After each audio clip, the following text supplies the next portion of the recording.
Hey guys, it's your host, Don Mike Mendoza for Producing While Asian. Welcome to today's conversation with the founders of Broadway Barkada, a Filipino-American collective of artists who have not just been on Broadway, but who reside in New York City and across the country. Today's conversation, we're joined by Billy Bustamante, Brian Jose, and Liz Casasola, who were all part of the original Broadway cast of Imelda, the musical.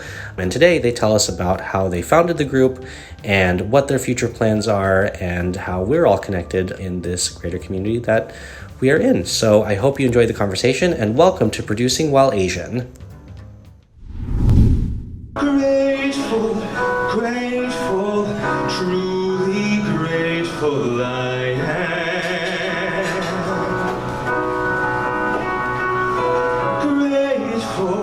Grateful, truly blessed, and duly grateful.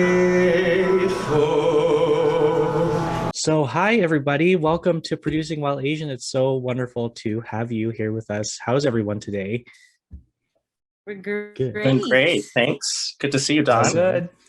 So for the audience, we have the three co-founders of Broadway Barkada with us on the show today. We've got Brian Jose, Liz Casasola, and Billy Bustamante. Three people who I admire and love and am so excited to have on the show all together to talk about the amazing thing that they've done and stuff they've accomplished over the years. So we're just going to jump right in. So whoever wants to start, give us a little bit of background on you individually and then how you got pulled in to the Broadway Barkada like founders circle, you know, and then kind of, and even if that blends into like the three of you going back and forth about how the origin story came to be, that's fine too. We just want to hear it all. So sure, so I can start. So I'm Brian Jose. I'm from Indiana, Indianapolis. That's actually where I am at the moment. Been here for the pandemic. But I met these two lovely people, Billy and Liz, when we were cast in a production of Imelda, the new musical, which was being done in New York by Pan Asian Repertory Theater. It was the first all-Filipino cast musical in New York. So it was super exciting. There were 12 members in that cast. So we're the original Broadway Barkada. But how it came to be. So we were all cast in the show. Liz was Corazon Aquino, and I played her husband, Ninoy. And Billy was in the ensemble. He was the mayor of Luzon, I think, right? Yes. And so we were doing this show in 2009 in October, around September, October. And in September, Hurricane Ondoy was happening in the Philippines. So you know, there's many hurricanes that happen in the Philippines. This happened to be one of the bigger ones and more devastating ones. And we felt the onus to do something or give back to the Philippines at that time. But unfortunately, we were all busy with the show. We were doing 8 shows a week, just like a regular Broadway schedule. So we decided to, after the run was over, which was in November, throw a benefit with the Philippine Embassy in New York to raise funds to give money back to the Philippines. So that happened in December. We gathered the whole cast to be a part of the benefit, as well as some outside people, other Filipino actors in New York, and managed to raise $10,000 to give back to a charitable cause in the Philippines. So that's how that came to be. And I think Billy will talk about a little bit about what happens after that in regards to the actual formation of Broadway Barkada. It started with our show. Yeah, that really is how it all began. And, you know, after that first benefit concert went so well and was such a success, Liz, Brian, and I were sitting down at a Chinese restaurant in Midtown in the theater district with the person who helped spearhead the event with us, as we were all the three of us relatively new to producing, especially together. So Rana Reyes Sai, who represents the organization that we ended up donating funds to, she was really a mentor and a sounding board for us throughout the entire process. And as we were debriefing over noodles, as we often do, Nice. the next thing she asked us was, "So what are you going to do next? You have to keep doing this." you're so good at, like, you have to keep doing this. And I don't think it was really something that either of us thought of as an option.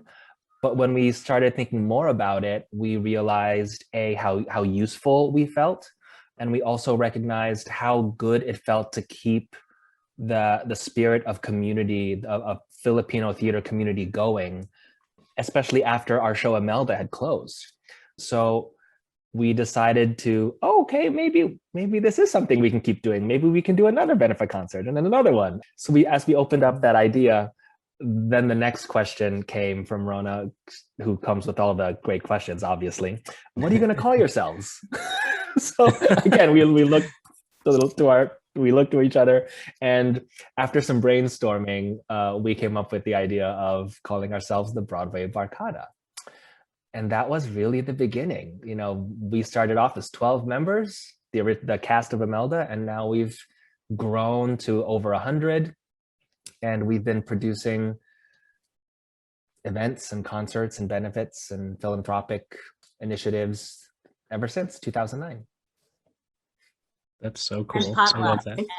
And potlucks. Potlucks. Yeah, my first Broadway Barkada potluck was Brian's birthday. There you go. At Jeepney. So fun. Food is a big part of the Broadway Barkada, that's for sure. Yeah, it has to be. It can't not be. So, and Liz, how did you I know we've got the bigger origin story, but then where do you kind of fall into the bigger tale? Well, you know, it's funny. I was telling the guys this, but back in college, I was really involved in the Filipino community. It was really big, very robust, active Filipino club at UC Berkeley. And at that time, I was the cultural chair for PCN, which stands for Filipino Cultural Night. So I kind of joke that I'm essentially doing PCN all over again here in New York. You know, it's getting a group of Filipinos together, performing, acting, singing, dancing, and mobilizing the community around that. Mm-hmm. And I would say that's one of my favorite things here in New York with the Barkada, is engaging with the entire dynamic Filipino community here in New York. Everybody really supports each other. And that's a big part of sort of how we've grown through the years. And with social media, information just gets out there so much more quickly. So it's exciting to live like in this time. And that's the squeaky toy of my dog. That's okay. No problem. But yeah, I mean, it's, you know, I learned about Broadway Barkada through one of your members, Justine Morale. Then I met everybody at like kind of different times. I met Brian randomly, but maybe not randomly, through AMARD Kabling in LA when I was just going there for a visit. I'd never been to LA before. And so it turned into this really awesome thing where I then met Brian, and then, you know, I met Liz through The Girl Who Left Home, the movie that we're in together. And then I met Billy through Liz and Brian when we all produced Broadway Barkada in DC. I think there's something to be said about just that idea of creating and keeping community, which is a big part of being Filipino. It's just what we do. And I love it because I kind of talk about connecting with the Filipino community in terms of kind of college as well, where like I graduated and then I was like, where is everybody? Because, you know, like many of us went to a predominantly white school, and, you know, I was like, how do I connect with people who are like me? And so I think Broadway Barkada is like that for all of us theater kids in the real world, where we're like, where's our people? And like you've done that, which is so cool.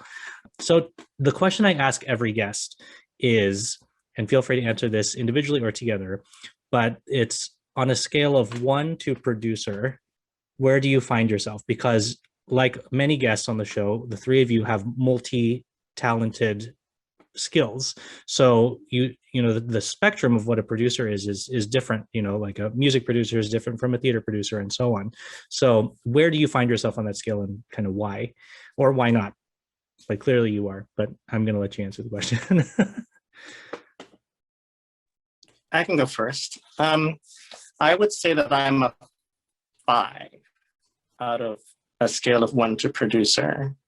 I've done some producing, like in school, I produced musicals that I put up and things like that, and just little things that have to do with producing. But even Broadway Barkada, you know, this was not a project that we thought was going to be a continual thing. You know, we thought it was going to be this one fundraiser in that December of 2009, and that was going to be it. So I don't think any of us really thought that we were going to have any sort of longevity with this necessarily.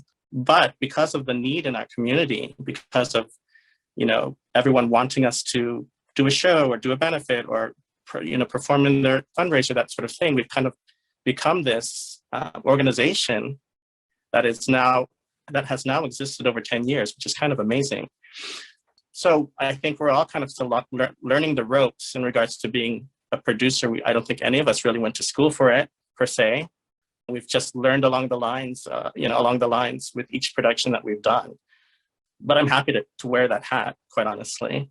I think it's an honor to be a representative for the Filipino acting community, performing arts community in New York.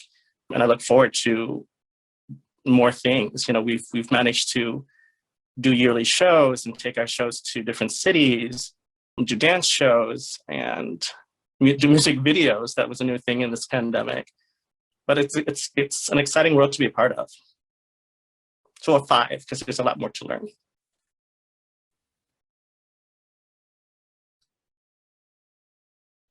I would say, that I'm an 8. I think that for me, it's really, I've always loved sort of bringing people together, thinking ticket sales, thinking of marketing. And I do have like work experience in marketing, actually, back in like the internships after college and work life. When you're trying to survive in New York, a lot of my jobs were marketing. So yeah, I would say an 8. And I just love, the whole, like what I said earlier, like engaging with the community, the million hats that go into producing a show, whether it be. You kind of have to be. You have to be. You have to be. Right. Yeah. Absolutely. Yeah. So. But yeah. Cool. She's the best 8 there is. I don't know. I think I always have a fluctuating answer to this question. I feel like if you asked me pre-pandemic, the answer would have been like 3. But now I do consider myself to be more along like the 7, 8 realm of things. And I think the thing that shifted for me is like, I don't call myself a producer because to me, like the world of producing is still like so far removed from what I do as an artist. And I'm learning more about it constantly. But the more I learn about it, the more I know that that's not what I want to call myself. Like for me, like that's fair. Like I feel like I have always, with that said, I have always produced, like ever since college, producing my own benefits. And for a period of a few years, I co-ran a small theater company here in New York. And of course, I produce a lot with Liz and Brian. But I think for me, the separation was I was always putting on a producer hat in order to facilitate and make space for my own creativity. I feel like once we noticed how many barriers were in the way, how many barriers of access and gatekeeping, so many people in the industry saying when you couldn't be creative or use your skills to be of service, I felt like that's when my producer hat turned on and said, okay, well, if I can't do it here, I'll make a place to do it. Or I'll find people like Liz and Brian and we can make our place together. So that's always kind of where I've operated as a producer. But I feel like the best producers do that in order to facilitate other people's creativity, not just their own. That's when I see people who are really expert producers doing their best work. And I never really considered that to be something that was, that I was called to do, except now that in these pandemic times, I feel like we've discovered, I think Liz and Brian and I all feel the same way. We've discovered so many ways our organization can be of use to the community that even though I might not be dancing or singing or directing something, I feel like we now have a container in which we can provide a space for other people to use their gifts. And to me, that feels really exciting. Yeah, that's awesome. And I agree with you in terms of like what the pandemic has made us as artists realize, especially if you're kind of in that, let's say like 4 to 8 area of whether you or not you identify as being a producer. I think there's a lot to be said about which organizations have really opened their eyes and looked around in the last year and thought about what you just said, Billy. How can you be useful? Like, how can you support your community? How can you be not generous, but how can you be giving of the platform that you have?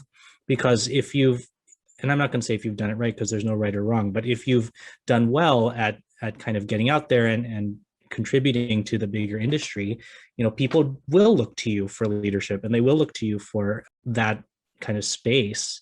And people say that the pandemic is not the great equalizer, but I think in some ways it was, and it is, not was, still going, but it really showed you which organizations were really there to jump in for the cause, especially with what's happening in our industry right now with the reopening of Broadway, and with certain big names who are like, I refuse to come back until you fix the problem, and certain organizations that say we're here to contribute to the conversation in a productive way, not just to say we did.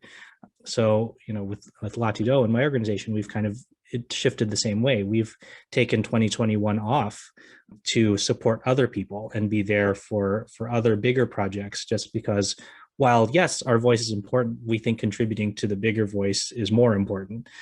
So I really appreciate what Broadway Barkada is doing in that sense too. Thank you for those answers.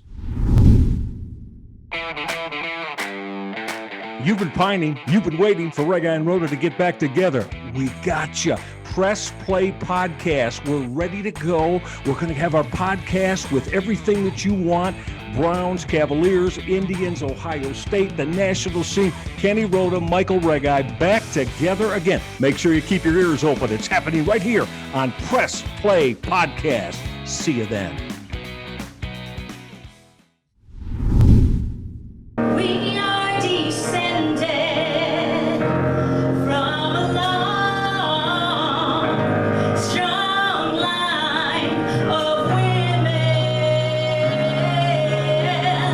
We are descended from a long, strong line of women.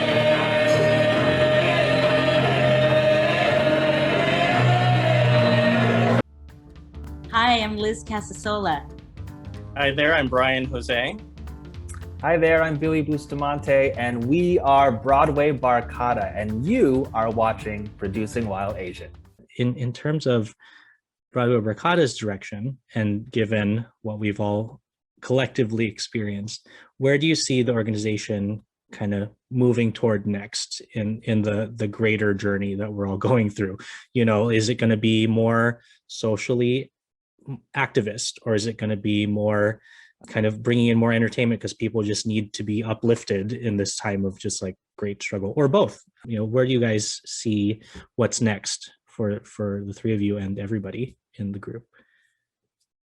Or what do you hope, I guess, would be next? I can chime in and maybe start the ball rolling here. I feel like I love this question. I feel like I personally am constantly falling at a different place on the social justice scale, depending on what environment I'm in. Like sometimes I'm an ally. For some issues, I'm an activist. For some issues, I'm an advocate. And I know like everyone kind of finds their own identity in terms of that evolution of ally to advocate to activist. And I feel like one thing that I've been really kind of thinking about a lot as far as the Broadway Barkada's greater sense of responsibility and role in this movement and all these movements. I recognize that even between Liz, Brian, and I, we might have different identities as far as that spectrum. And think zooming out, so many of each of our 100 plus members also have a different identity in that spectrum. So one of the things that I keep trying to remind myself is, as leaders of this organization, how can we not mandate what advocacy looks like, what activism looks like, but how can we make space and empower each member of our organization to show up in the best way that best suits them? Like, I feel a great example is, one of our core members, one of our founding members, JG Makapugai, who's really been with us from day one. she's really shown up in so many beautiful ways for our community. In light of everything that's happening now, she's spearheading a self-defense class for our community. And that's just one of many ways that like so many of our members have shown up in service of in the best way that they know how. And I would say just like, you know, the Philippine people, there's a multitude of dialects, languages, interests, whatever Barkada reflects that same sort of diversity. So we have approached the members about what they would like to see within Barkada. Many people are in it for the social aspect, others for the performing aspect, others for what can actually be used for the platform, you know? So I think that the three of us have really tried to listen to the community and provide whatever resources we can to sort of make whatever they want Barkada to symbolize for them. We give them the resources to do that. We're all of the above. All of the above. Yeah, with all the horrible things that have happened during the pandemic, I think for our organization, probably with everyone else's organizations too, is that it's really brought our community more close. It's brought us more together than ever, which is the wonderful thing that has come out of all of this, you know. We were just joking earlier before this call that, you know, we've managed as a company to do more this year in this pandemic than we usually do in one of our regular years. Usually we do 2 or 3 concerts, and we were kind of going back and looking at what we've done this past year, and it's quite remarkable the number of things that we've managed to do with our community. So we're super proud of that. So have you guys ever thought about, and I'm sure you have, but I'm going to ask you on record, have you guys ever thought about going, and not fully, but like going in the direction of doing full-on productions of shows? You know, you guys are not, you've definitely gotten this question before, but it's like, you know, I personally, selfishly, I would love to see like a Phil-Am theater company that is like, here we are, this is what we do. And so in terms of Broadway Barkada, is that something you guys have considered, not necessarily becoming a theater company, but doing, you know, full-on productions of certain shows? Absolutely. I'm sure Billy will chime in on this, but that is definitely conversations we're already having with Filipino writers to tell Filipino history, which is quite the, you know, that's the wonderful part of it. We're telling our story as Filipino people. Billy, do you want to chime in? But yeah, we've been in contact throughout the years in terms of like talking with other Filipino artists and writers, even doing pre-existing, you know, musicals with a Filipino cast and taking a Filipino, you know, look at it, you know, through a Filipino lens. So that's definitely something that Barkada is very interested in pursuing. Totally. Really? I totally agree, Brian. I don't know how much we can talk about it. That's the thing too. So, well, I can be, you know, general. I can be general, but I do think, yeah, we'll be general. Yeah, We'll give you a little, general. you know, a little tea. From the Long sky, story short, yes. sky view. Sky view. I mean, long story short, yes, we are definitely interested and committed to making sure that more Filipino stories see the light of day and reach more people. How that happens, I feel like, is something we've found some freedom in. I think the questions that we would often ask ourselves, especially like maybe several years ago, is are we a theater company or not? And I think at this point, we've landed that no, we are not a theater company. And I think that has unleashed us, unleashed us to be of service to different projects in different ways. We have helped develop several Filipino stories and Filipino plays and musicals. We're currently now helping to develop a very exciting one that we'll hopefully be able to share more about as the months progress. The short answer is yes, but I think the longer answer is the how will look like a lot of different things. Awesome. Well, that's so exciting. I look forward to hearing more and more specific in the future. So, I mean, that's really cool. So let's do some fun questions and get less retrospective. So give us maybe like when in the journey, like maybe in the early days, because I know I had the same kind of moment with Latido, and like I'm gonna embarrass him, and he's probably gonna think I'm really weird for saying this, but my co-founder Reggie Kabiko and I, we used to joke because in college, my voice teacher told me he was making me study voice to be like Jose Lana, and so what I said to my co-founder Reggie one day, this was like 9 years ago. I was like, wouldn't it be cool to have like Jose Lana at the show? Like that would be cool. Like one day. And Reggie was like, oh yeah, that'll happen. He was like, just one day, Jose Lana will be on the show and it'll be great. And then forward to they were doing the King and I, and they were on tour and they came through DC, and their cast reached out to me to do a cabaret. And sure enough, Jose did Latido.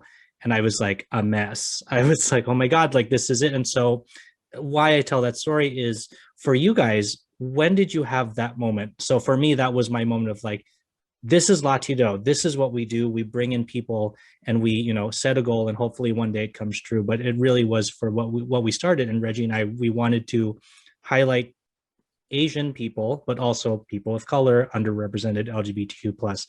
And so having Jose in the cast of The King and I, which was our first kind of big cast benefit, was a moment like that for me and for us. And so for you guys, when did you guys have, and it doesn't have to be one, but when did you have a moment where you're like, this is it, like this moment right now is why I wanted to start Broadway Barkada and keep going?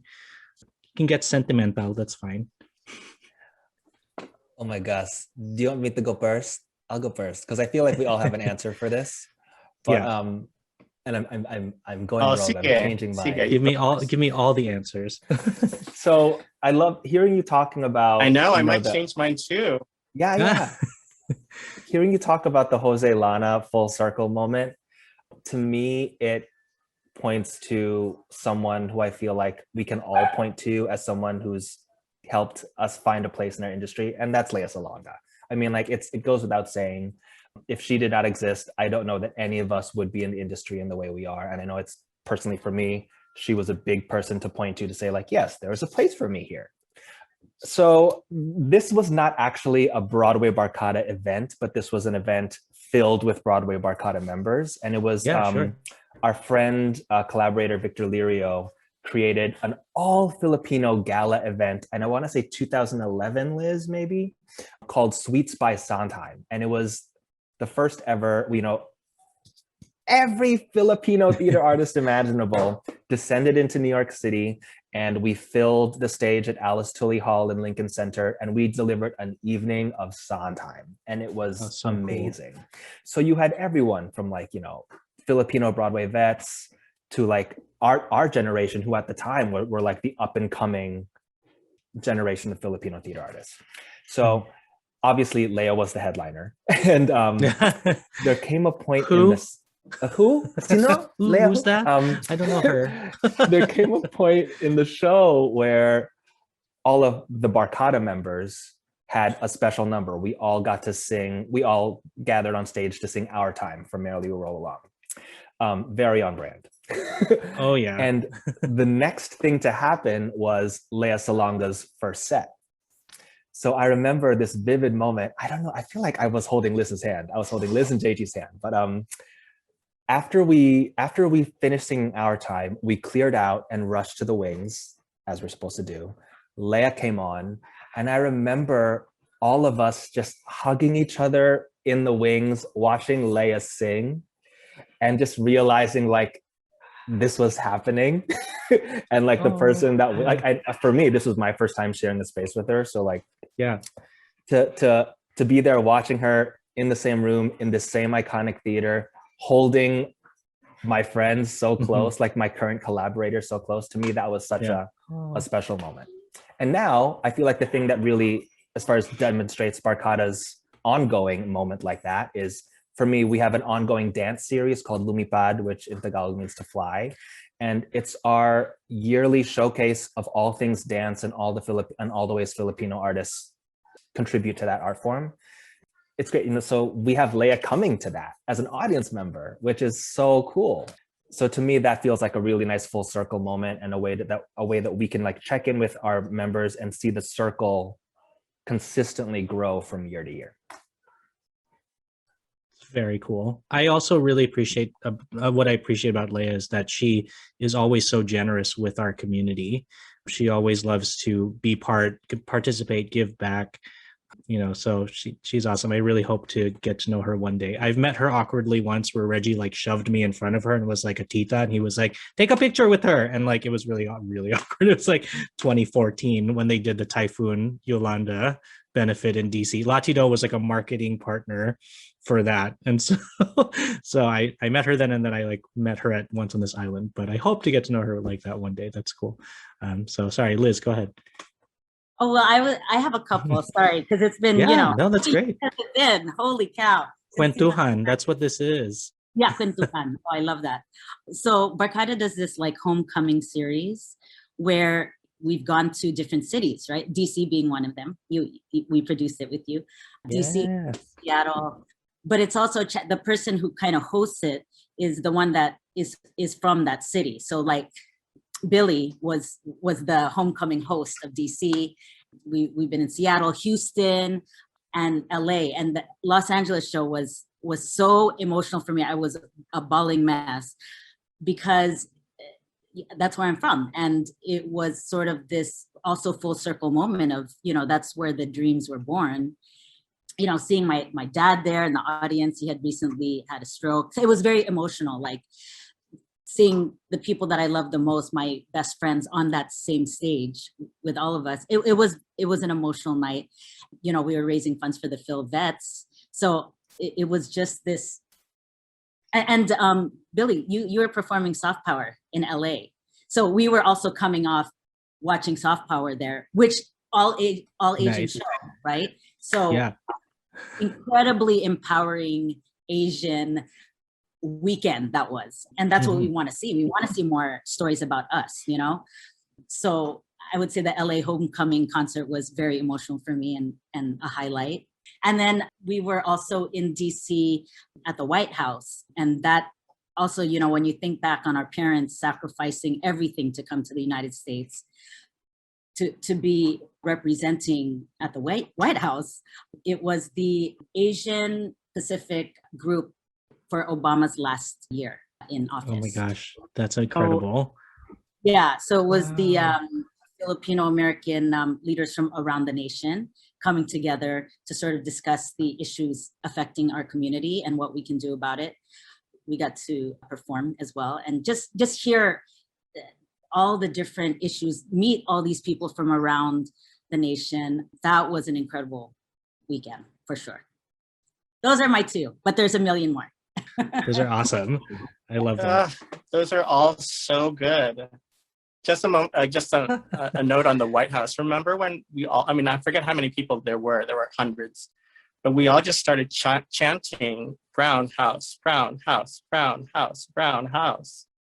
And it was such a powered, emotional moment that I will never forget that moment. I thought it was very special.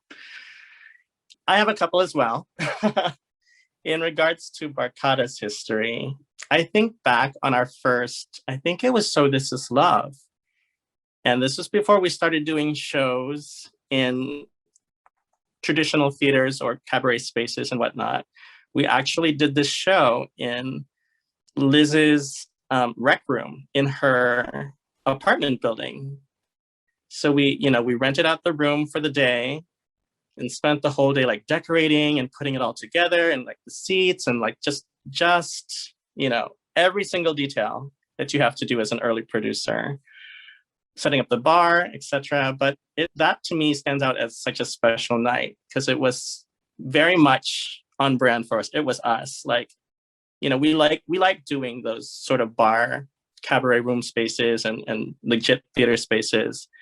But the essence of Broadway Barkada is performing in a rec room with some pancit and some adobo. Yes. And, so those are my favorite memories of doing shows. We've done a couple of shows and benefits in that rec room. Can I add to And that, Mom? that feels, yeah, of course. That feels so Remember- genuinely Barkada to me. Yes.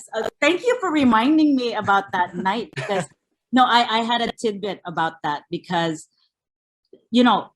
within those performers, so many of them had been on Broadway. I mean, it was just so many people performing that night. It was a packed room. And I remember Diane Phelan saying, "This is the most nervous I've ever been." And it was because all our friends and family were in that audience and we were performing for our own, you know what I mean? And again, highly emotional. I think everybody was crying also in that room, but there's something to be said of feeling familiar with everyone that you're with, sharing your love of music, and just feeling so seen and so safe and comfortable. And you're right. So that was a big highlight. Yeah, that was the first, I would say. Was a huge one of one. That was Yeah. a huge one. My other one was when we did a concert of Flaherty and Aaron's music.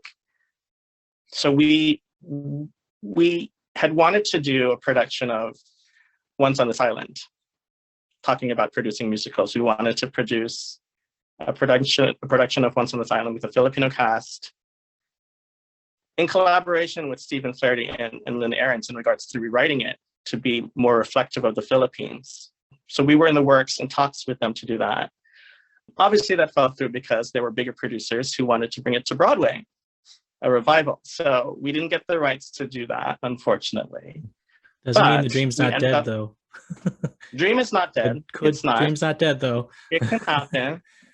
But we had the pleasure of doing an evening of their music with their blessing. And I just remember we were in some random bar in Midtown East when we met up with Stephen Flaherty. He came rolling in with shorts, I think, super hot summer day. And we spent the afternoon just chatting about our ideas and getting to know him and getting his blessing. And at that moment, I was like, wow, we're legit. This is so legit. We're working with this big time Broadway, writing team. And they're giving us the music. They're giving us their blessing. They're like, use these, anything you need music wise, just let us know and we'll give it to you. So yeah, that was a super special evening for me. And just that moment of just being at that bar. It was the three of us, Stephen Cuevas, our usual musical director, and Stephen Flaherty. So that was super magical. That's cool. Can I add to that as well? Sorry, Mahal, you're Of so course, of Mahal. Stephen Flaherty ended up watching the show and supporting us that way too. I mean, so generous, such Wow, cool. a genuine human being, very kind and compassionate, So basically he was so positive about the show and just seeing it through the Filipino lens, he said. And then he completely fell in love with Stephen Cuevas's musical direction. And because of that, hired him to be the Once on This Island musical director on tour. So dreams come And true. Anastasia. I Yeah. Oh, right. He's played for He was- Anastasia. Yeah, he started with being the vacationing musical director for Anastasia on Broadway first, and Once on This Island on Broadway, and then was the MD, the actual MD for the tour that went out. Thank So Yes. So Wow. that's I would say one of the proudest moments for Barkada is seeing Stephen Cuevas's dream come true, which in essence is all of our dreams come true, Yeah. seeing him succeed in that way. It's always awesome to see somebody in your organization excel and genuinely excel, right? Where an opportunity comes to them and you had a small part of getting that person to where that dream came true, which is so cool. And it's great that you guys talk about producing in like found spaces. I'm just going to call it that, but like, that aren't your typical until, where we are now. Like I would say, how old is Broadway Barkada? Like 11? How many years have you guys been around? What's 2021 minus 2009? So that number. My God, well, I'm so 10, sorry. 11, Why can't I 12, do that? 12 years ago. 12 years. So 12. We're almost teenagers. Almost.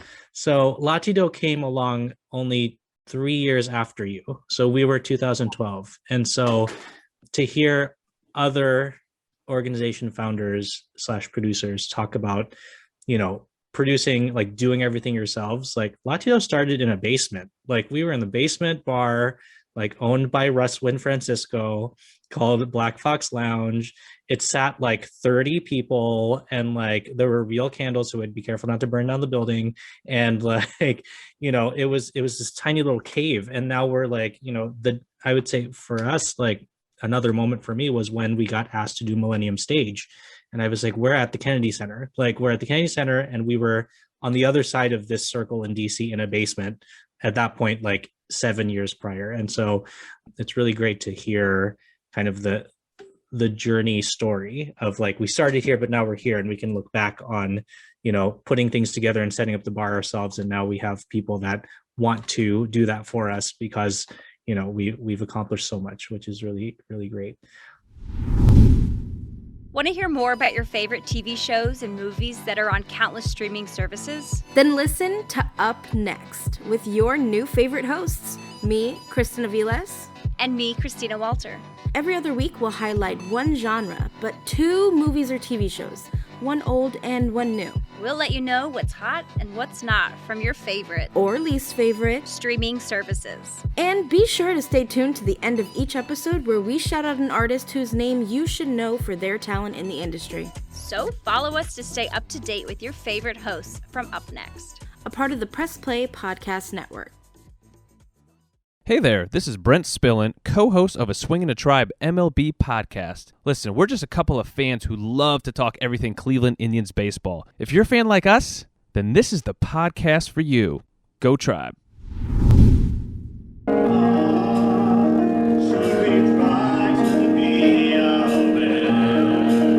When we can just get by and still king. Why do we nod our heads? Although we know the boss is wrong as rain. Hi, I'm Liz Casasola. Hi there, I'm Brian Jose. Hi there, I'm Billy Bustamante, and we are Broadway Barkada, and you are watching Producing While Asian. So you've done several cities. Where would you like to see Barkada do another homecoming event? Or would you want to go back somewhere? Talk about that a little bit. We would love to go to the Philippines. I think that is Exactly. that is the I feel like ultimate, the ultimate That's the goal. homecoming. Yeah. yeah, we all have the same answer there. Yeah. We have been discussing how that could happen, like partnering with an existing organization in the Philippines. But, for a lot of the Philams that are part of the Barkada, some have never been to the Philippines. Mahal being one of them. I know, I'm dying to go. What? I was going to go last November, but then COVID happened, and Yeah. you kind of need a lot of time to go. You need at least 3 weeks, 4 weeks Yeah. to go, and the money, of course, too. So, yeah, I've just never had both of those things together at any point in my life. But now I do. So hopefully things will clean Calling itself up there in the all- Philippines a little bit. I We're hope so gonna make too. that happen, no doubt. That is Calling all Yeah. wealthy Filipino producers who are listening, if you have There you go. somewhere in your heart that you'd like to bring a bunch of Filipinos and Philams home to do an amazing show, DM us on Instagram. we're all going. all of us. We're ready. We're ready. Just open your checkbook and open your heart. So, well, that's cool. I would love to see that. I will say that those homecoming shows are pretty awesome because we also work with the local Filipino talent in those cities. And they always are so grateful that we have come to their city, because you'd be surprised to know that they really don't have that sort of organization or that camaraderie or that barkada per se in their cities that they can just have fun with and relax with and talk talk with each other in regards to growing up Filipino, which is surprising to me because we've hit a lot of cities that are major Filipino, that have major Filipino populations, communities, and yet they don't have they don't have the barkada, they don't have a Broadway Barkada of their own to gather all their Filipino talent. So that's a really exciting aspect of going to these homecoming cities. So we'd love to do more of that. I think any city, quite honestly, that will have us It's really exciting for us to go. Pittsburgh is ready and willing. I'm waiting for you guys. We got to hit up CMU for all of you Barkaders that are CMU alumni. You just let me know when you want to do Pittsburgh. I'm so game. It's going to be awesome.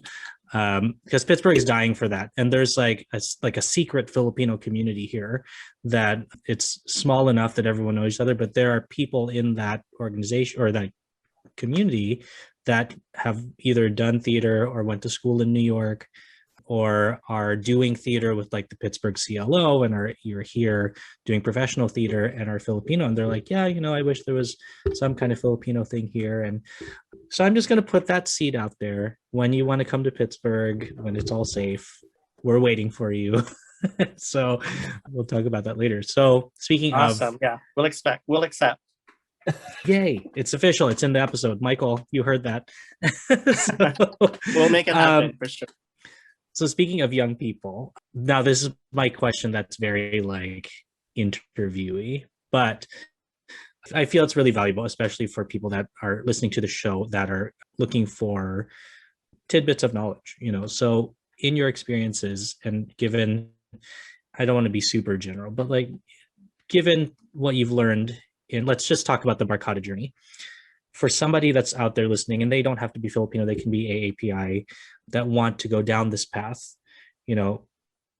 I said this to another guest, like, what is your fruit basket of advice that you would give? Because when you ask for one piece of advice, it's super specific. But if you just had like general knowledge that you either wish someone told you, or you now know that you're like, yeah, that's useful. I think that could be helpful. What would you confer upon somebody who's beginning on this path or is just curious about it?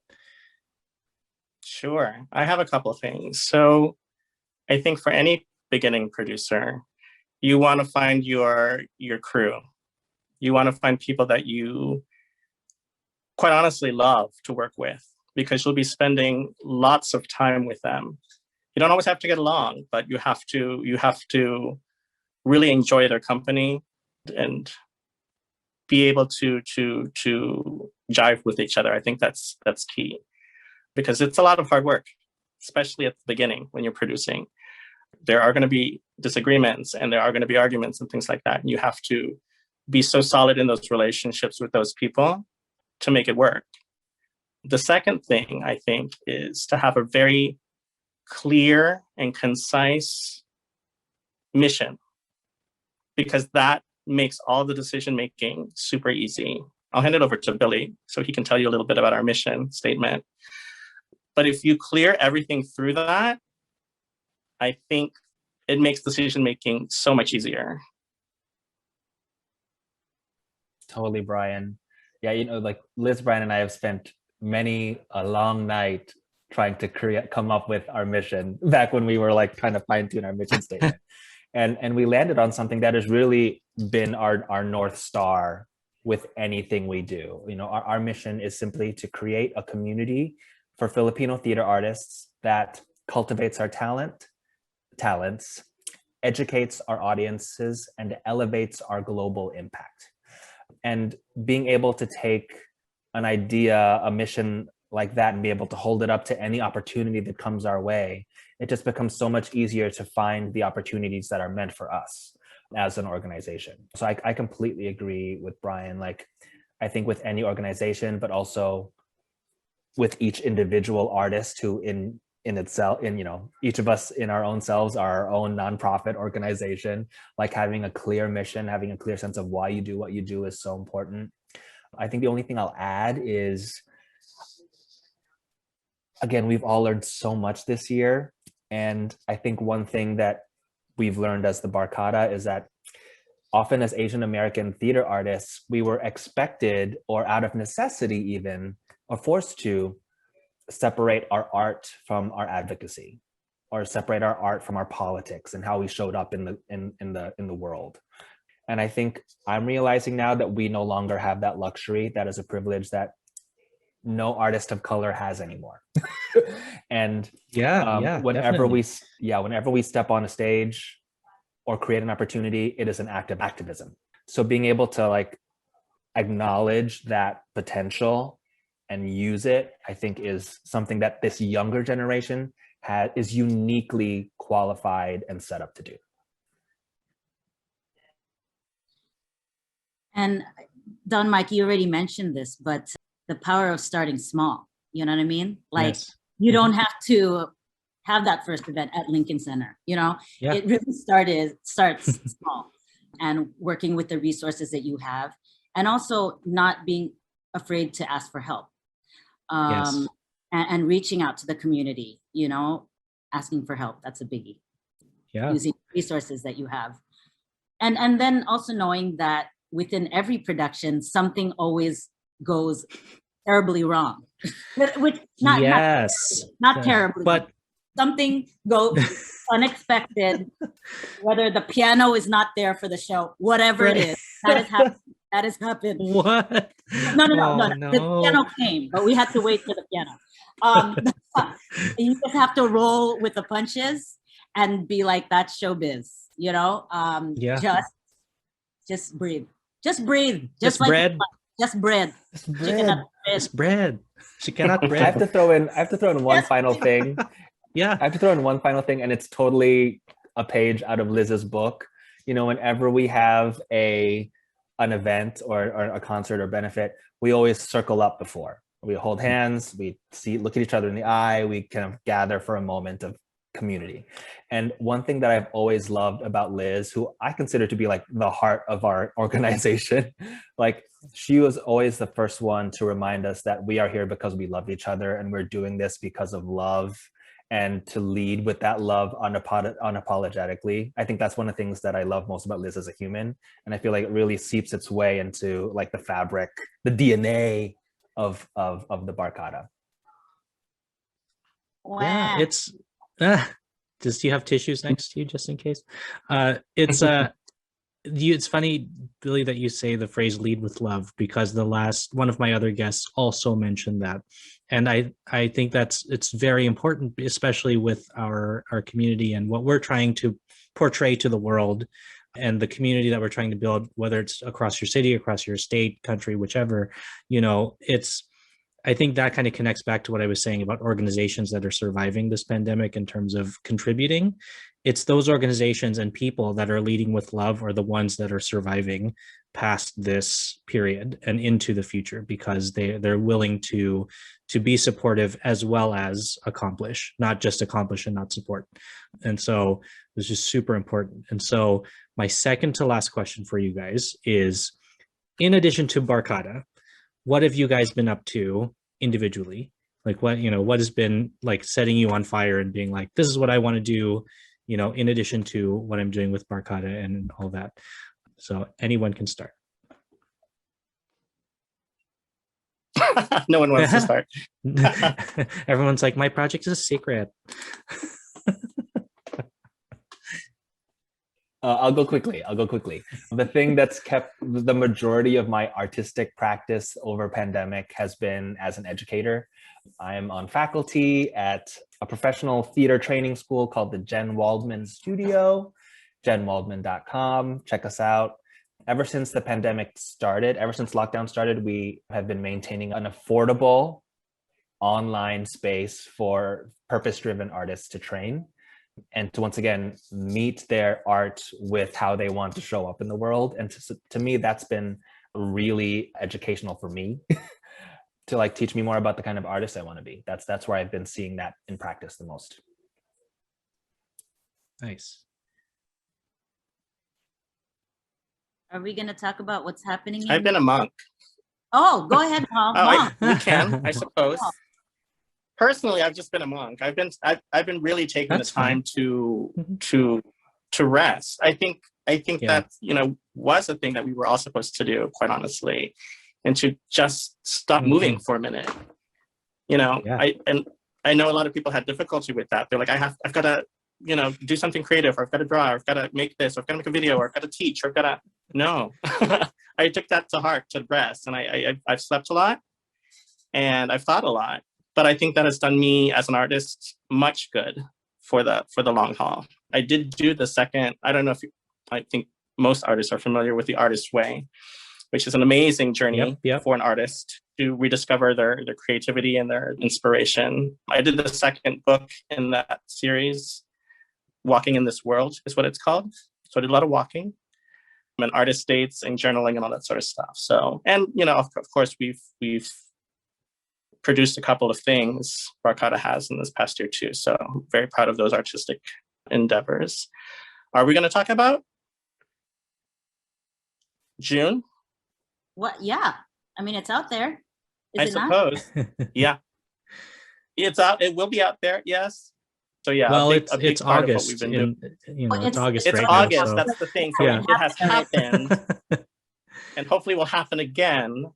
But no, we're really excited to be going to another state again. We will have performed by the time this airs in Vegas. So we're super excited about doing another Oh yeah, that Barkada thing. road trip. Which is, I was like, and what? it'll I was be like, the what's first- happening in Vegas? I know. I'm like, Don Mike, you know exactly what's happening. But no, I'm really excited about it because it will be the first time that Broadway Barkada has performed in over a year and a half, I think. I can't, what was the last thing we did performance-wise? Do you know? It wasn't DC, was it? That was our last like big Barkada Big thing. thing, We've done right? some like on spec performances, but Right. yeah, that was Man, That was a while long time though. ago. So yeah, that was a long time Yeah. ago. Well, time to bring it So, back yeah. in 2021. So absolutely. We'd like to get back to our regular schedule of our So This Is Love concert and our Lumipod dance concert, and then add on from there. So yeah. and Liz, how about you? Mahal. I think, like Brian, I've gone very internal. I actually did take the pandemic to heart in many ways. Self-care, man. Self-care is Yeah. is real. And I would say that during this time, I've definitely learned to get rid of the fluff, I would call it, get rid of the fluff and what the essentials are in my life and determine what the essentials are. And I'm a much happier, calmer person now. I think, as artists, you were saying this, Mahal, is that, I call Brian Mahal since Imelda the musical, since we were husband, wife. So he is forever my Mahal, if you're wondering what I was saying. Anyway, I would say, now I lost my train of thought. What was I saying? Self-care. Brain fog is real. I'm still working on Self-care and Yeah. going internal. Thank you, Don Mike. I'm also a first-time dog mom. So Yes. talk about that's the closest thing to having a child, basically. Someone is depending on you. And those long walks in the park is absolutely saving me on a daily basis. But yeah, this summer I'm also excited for the couple projects that are coming up. I don't even know if I can talk about, but stay tuned. Cool. Stay tuned. So speaking of staying tuned, now, first, I just want to thank you, all three of you again, for taking the time today to talk to me. What I've been learning in these conversations, it's really great to talk one-on-one with people that I've either just worked with or have admired from afar, and it's nice to get kind of like the deeper story. So it's truly an honor to listen to all of your background about Barkada and also yourselves. So moving forward, for anybody listening, how can they stay in touch with Barkada? How can they find Barkada? How can they follow and maybe even book Broadway Barkada for things? Tell us about all your stuff. I know. Who wants to take it? Go ahead, Mahal, because I think you have it on the tip of your tongue. I mean, it's pretty easy. You can we have a website. It's broadwaybarkada.com. So you can find a lot of information there. All of our social media is the same. It's at Broadway Barkada. We have an official Facebook. We have an official Instagram. We have an official Twitter. We have not done the whole TikTok thing. I think that's for another generation. I don't get it. I don't get it. It's for the newer Barkada. If someone in Barkada members. wants to like run the TikTok, yeah, that's exactly right. If someone in Barkada wants to do the TikTok, they can do the TikTok. And then if you want to contact us, you can always email us at info@broadwaybarkada.com. We get this question often: how do I become a member of Broadway Barkada? It's a part audition process. No, I'm just kidding. And halfway through your membership, you get to go through another audition process to That's keep your right. spot. It's kind of like American Idol. No, quite honestly, there is no audition process for Broadway Barkada. We are very welcoming of talent that comes our way that is Filipino. Send us an email, send us your headshot. We try to accommodate all the new talent that's coming to New York, but you don't have to be from New York necessarily. But you just have to have that spirit and want to do it for the love. That's kind of our mission statement, for the love. Everything is done for the love. So if you come with your heart in the right place, and obviously you have to have a little bit of talent, but we are very welcoming. You know, that's interesting because when I first moved to New York, I didn't have that. I think most of us would admit that we didn't have that there was not this sort of welcoming group of Asians saying, oh, you're an Asian performer, come in under my wing and let me teach you. So I'm glad that through Broadway Barkada, we're able to provide that for new people that are coming to the city and are scared and nervous. And, you know, once you get in touch with us, you have, like Billy said, 150 plus titos and titas who are willing to guide you along the way. So let's say ates and kuyas. We're not that old. All right. Thank you, Don Mike. Ates and kuyas. Who's a tito, tita? Not there yet. I'm a tito. No. Proud tito. Well, awesome. It's been really fun. And, you know that you guys are welcome to come back anytime. If there's anything you want to talk about in the future, please let me know. I'd love to have you back. But you are our first small group discussion for season 1 of Producing While Asian. So it's been really cool. So thank you again, guys. Awesome. Thank you, Don Mike. Thank you, Don Yes, Mike. thank you for creating this space. Thanks for giving us a platform. I think it's, this is pretty incredible. And I look forward to hearing and hopefully collaborating with other producers that you have on your show. Yes. We can always learn and we can always collaborate and grow from there. So Sure. All right, we'll see you next time. Thanks for listening to today's episode of the Producing While Asian podcast. Our theme song was created by Luckstock. We are produced by Press Play Podcasts, and the show is edited by Michael Santos Sandoval. If you have a moment, please leave a review and a rating, and be sure to send us any topic ideas you have to producingwhileasian@gmail.com. To follow us, stay updated, and read our blog, visit www.producingwhileasian.com. We hope you join us again soon.